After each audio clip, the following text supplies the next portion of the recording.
Hello everyone, welcome to our channel.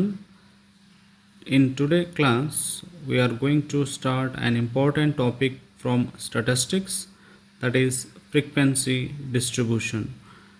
Frequency distribution in that we will study meaning and problems.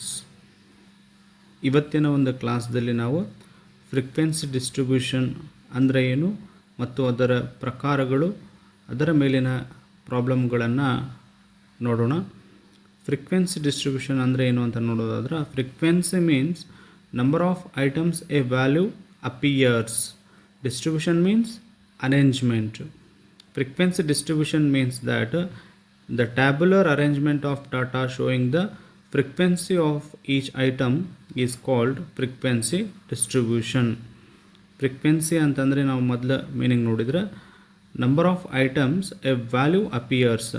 ಒಂದು ಕೊಟ್ಟಿರೋ ಮಾಹಿತಿ ಒಳಗಡೆ ಡಾಟಾದಲ್ಲಿ ಒಂದು value ಎಷ್ಟು ಸಾರಿ ರಿಪೀಟ್ ಆಗಿದೆ ಅಂತ ಹೇಳಿದರೆ ಅದಕ್ಕೆ ನಾವು ಫ್ರೀಕ್ವೆನ್ಸಿ ಅಂತ ಕರಿತೀವಿ.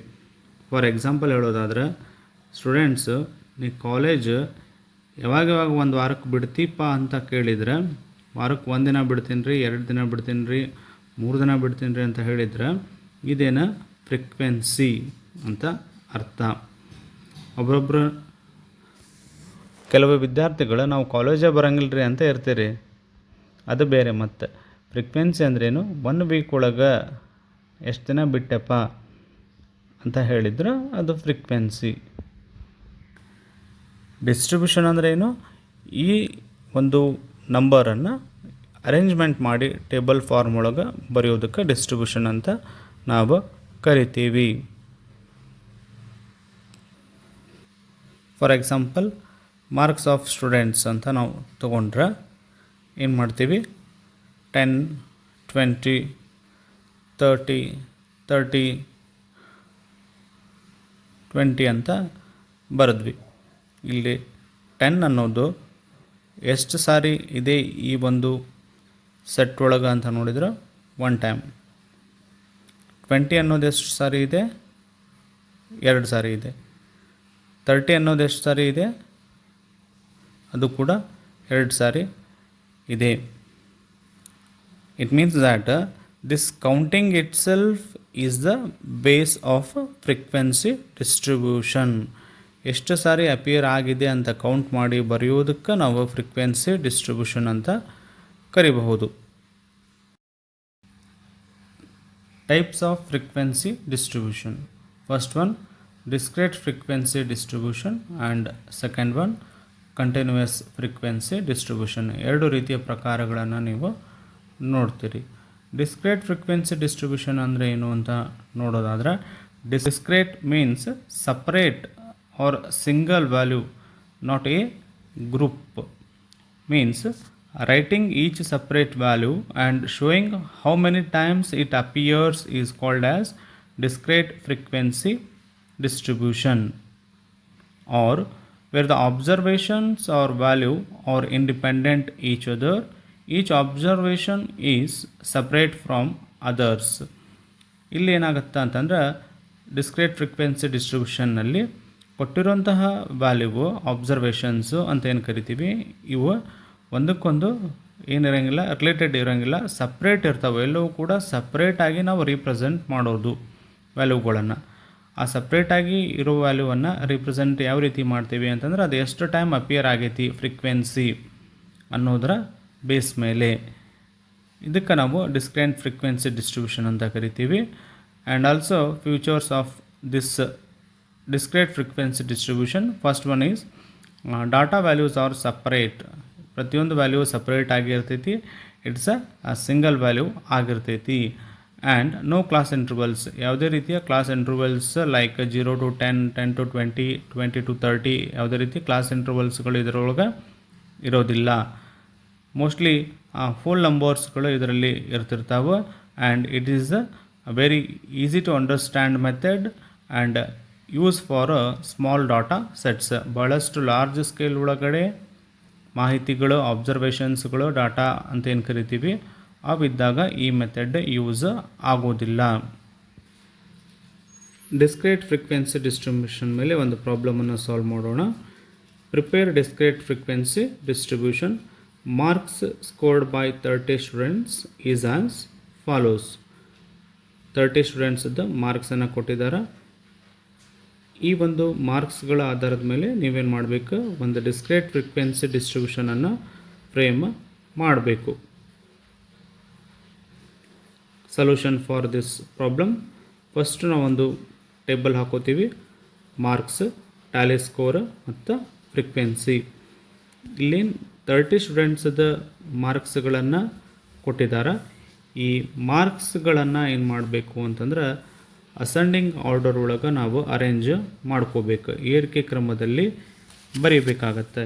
ಏರಿಕೆ ಕ್ರಮದಲ್ಲಿ ಬರಿಬೇಕು ಅಂದ್ರೆ ಅಬ್ಸರ್ವ್ ಮಾಡಿರಿ. ಫಸ್ಟ್ ಲೋವೆಸ್ಟ್ ವ್ಯಾಲ್ಯೂ ಯಾವುದು ಸ್ಟಾರ್ಟ್ ಆಗಿದೆ ಅಂತಂದರೆ ಇದ್ರೊಳಗೆ 8, 10 ಆದಮೇಲೆ 12, 15 ಈ ರೀತಿಯಲ್ಲಿ ಅಬ್ಸರ್ವ್ ಮಾಡಿ ಏರಿಕೆ ಕ್ರಮದಲ್ಲಿ ನೀವು ಬರಿಬೇಕು.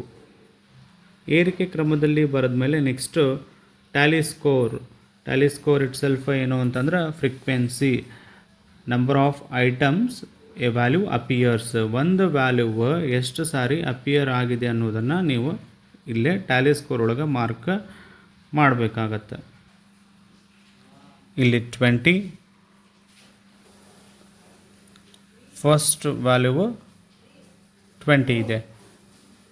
20 ಅಂಥೇಳಿ ಒಂದು ಟ್ಯಾಲಿ ಸ್ಕೋರನ್ನು ಮಾರ್ಕ್ ಮಾಡ್ತೀರಿ. ದೆನ್ 15 ಕಾಲಮ್ ಒಳಗೆ ಒಂದು ಟ್ಯಾಲಿ ಬಾರ್ ಹಾಕ್ತೀರಿ. 8 ಒಳಗೆ ಬಾರ್ ಹಾಕ್ತೀರಿ.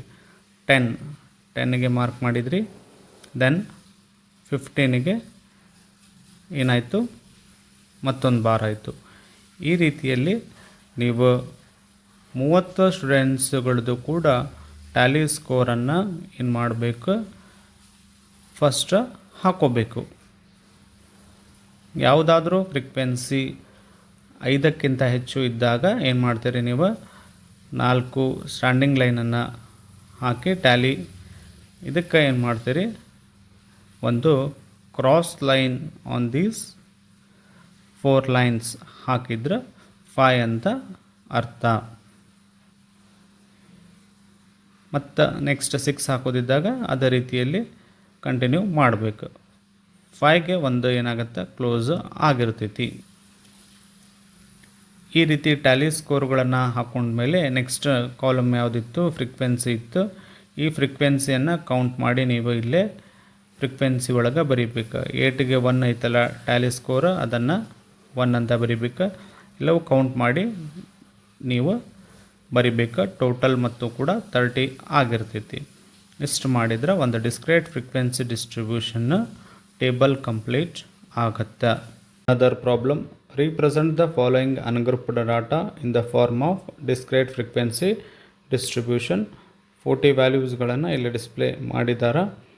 ಈ 40 ವ್ಯಾಲ್ಯೂಸ್ಗಳನ್ನು ನಾವು ಡಿಸ್ಕ್ರೇಟ್ ಫ್ರೀಕ್ವೆನ್ಸಿ ಡಿಸ್ಟ್ರಿಬ್ಯೂಷನ್ ಆಗಿ ಪ್ರಿಪೇರ್ ಮಾಡಬೇಕು. ಇಲ್ಲಿಯೂ ಕೂಡ ಫಸ್ಟ್ ನಾವು ಕೊಟ್ಟಿರೋ ವ್ಯಾಲ್ಯೂಗಳನ್ನು ಅಸೆಂಡಿಂಗ್ ಆರ್ಡರ್ ಒಳಗೆ ನೋಡಬೇಕು ಯಾವ್ಯಾವುದು ಬರುತ್ತೋ ಅಂಥೇಳಿ. ಅಸೆಂಡಿಂಗ್ ಆರ್ಡರ್ಗಳಲ್ಲಿ ಬರ್ಕೋಬೇಕಾಗತ್ತೆ. Column marks, tally score and another one frequency. ಮಾರ್ಕ್ಸ್ಗಳನ್ನು ಅಸೆಂಡಿಂಗ್ ಆರ್ಡರ್ ಒಳಗೆ ಬರೆದ್ರೆ ಫಸ್ಟ್ ಇಲ್ಲಿ ಲೋವೆಸ್ಟ್ ಇರೋದು ಯಾವುದು ಅಂತಂದ್ರೆ 15 ಆದಮೇಲೆ ಇರೋದು 20 ಆದಮೇಲೆ 25. ಈ ರೀತಿ ನೀವು ಅಬ್ಸರ್ವ್ ಮಾಡಿ ಅಸೆಂಡಿಂಗ್ ಆರ್ಡರ್ ಒಳಗೆ ಬರಿತೀರಿ. ಇದಾದಮೇಲೆ ಟ್ಯಾಲಿ ಸ್ಕೋರನ್ನು ಮಾರ್ಕ್ ಮಾಡಬೇಕು. ಫಸ್ಟ್ ವ್ಯಾಲ್ಯೂ 20 ಇದೆ. 20ಗೆ ಒಂದು ಟ್ಯಾಲಿ ಹಾಕಿದ್ರಿ. ದೆನ್ 30ಗೂ ಕೂಡ ಟ್ಯಾಲಿ ಹಾಕಿದ್ರಿ. 15 ಅದಕ್ಕೂ ಕೂಡ ಟ್ಯಾಲಿ. ಇದೇ ರೀತಿ ಎಲ್ಲ 40 ನಂಬರ್ಸ್ಗಳೇನದವೋ ಇವುಗಳಿಗೆ ಟ್ಯಾಲಿ ಸ್ಕೋರ್ಗಳನ್ನು ನೀವು ಹಾಕೋಬೇಕು. ಅದರ್ವೈಸ್ ಕೆಲವೊಮ್ಮೆ ಹೆಂಗೆ ಮಾಡ್ತಾರೆ ಅಂತಂದ್ರೆ ಕೌಂಟ್ ಮಾಡಿಬಿಡೋದು. Counting how many times it repeated. ಈ ಒಂದು ಅಬ್ಸರ್ವೇಷನ್ ಮಾಡಿದ್ರೆ ಕ್ವಶನ್ದಲ್ಲಿ 15 ಎಷ್ಟು ಸರಿ ಆಗೈತಪ್ಪ ರಿಪೀಟ್. 1 time, 2 time. ನೆಕ್ಸ್ಟ್ 2ನೇ ರೋದಲ್ಲಿ 15 ಇಲ್ಲಿ ಇಲ್ಲ. 3ನೇ ರೋದಲ್ಲಿ ಅಬ್ಸರ್ವ್ ಮಾಡಿದರೆ ಇಲ್ಲಿ ಒಂದು ಇದೆ. 4ನೇ ರೋ ಒಳಗೆ 15 ಇಲ್ಲ. ಎಷ್ಟಾಗತ್ತೆ, 3 ಆಗುತ್ತೆ. 3 ಟ್ಯಾಲಿಗಳನ್ನು ಹಾಕಿದ್ರಿ.